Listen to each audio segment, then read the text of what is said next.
The Lost Dog, a street search shows care and courage. It was a quiet Sunday morning, and the sun was shining softly over the small town. The streets were calm, and birds sang in the trees. Emma, a young girl with brown hair and bright eyes, walked out of her house with a small bag of bread for the ducks at the park. She smiled as she saw children riding their bikes and families walking their dogs. But then, as she passed the corner store, she noticed something strange. A little brown dog was standing alone near the trash bins. It looked scared and hungry. Its fur was dirty, and its tail was down. The dog had no collar, and it kept looking around, as if it was searching for someone. Emma felt sorry for the poor animal. "Hey, little one," she said softly and bent down. The dog looked at her but didn't move. It seemed tired and shy. Emma slowly opened her bag and took out a small piece of bread. "Here, you must be hungry," she said. The dog sniffed the air, then walked a few steps closer and ate the bread from the ground. After a few minutes, Emma tried to pet the dog, but it stepped back. "It's okay," she whispered.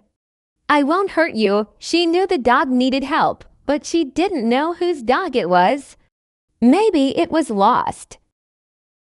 Maybe someone was looking for it right now. Emma decided to look for the owner. She took out her phone and sent a message to her best friend, Jake. "Come to Main Street." "I found a lost dog," Jake replied quickly. "I'm coming." When Jake arrived, he brought a small bowl and a bottle of water. "Good thinking," Emma said. The dog drank the water fast, as if it hadn't had any for a long time. "Poor thing," Jake said. "We have to find where it belongs." The two friends started walking down the street with the dog slowly following them. They asked people on the way, "Have you seen this dog before?" But no one knew. They went to the park, the bakery, and the small library near the bus stop. But no one had seen the dog before that day. Emma and Jake didn't want to give up. The day became warmer, and they got tired, but they kept walking. They made a small sign with a picture of the dog and wrote, "Lost dog found, please call." They posted it on lampposts, walls, and shop doors. When they reached the end of Oak Street, the dog suddenly stopped. It looked toward a small house with a red door. Its ears went up, and it started barking and wagging its tail. "What is it?" Jake asked. But before they could say more, the door of the red house opened, and an old woman came out. "Buddy, oh my dear Buddy," she cried. The dog ran to her, jumping with joy.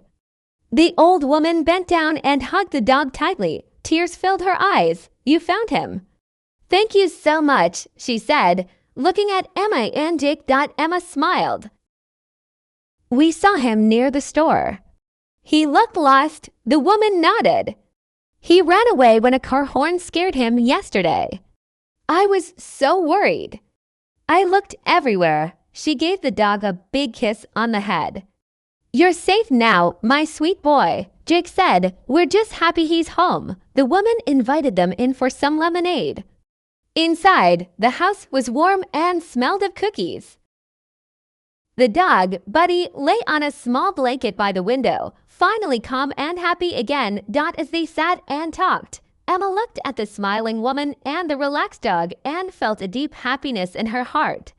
"Sometimes," she said, "a little care can make a big difference." Jake nodded. "And a little courage too," he added with a grin. When they walked back home, the sun was setting and the sky was pink and gold. They were tired, but they felt proud.